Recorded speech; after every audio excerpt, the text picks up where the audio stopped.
At this annual conference, which happens each winter, there is a full spectrum of workshops and sessions to choose from. Know your goals and have a game plan. Review the conference agenda to determine the specific competency workshops or breakout sessions you'd like to attend.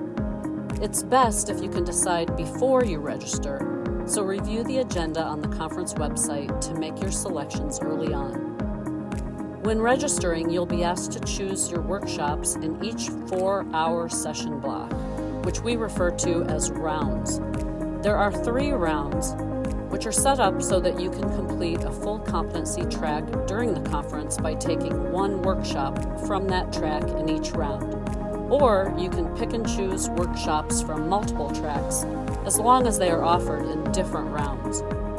You can also choose to attend hot topic breakouts instead of a competency workshop.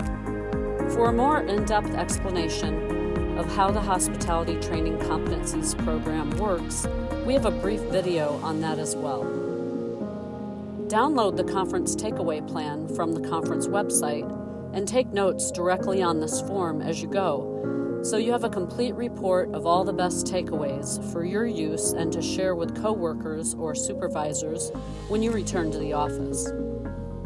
If you are already registered and need to modify your registration, simply email us at chart@chart.org.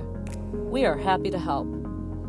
If you would like more detailed information on these topics and more, visit the FAQs page on the conference website. We'll see you soon at CHART.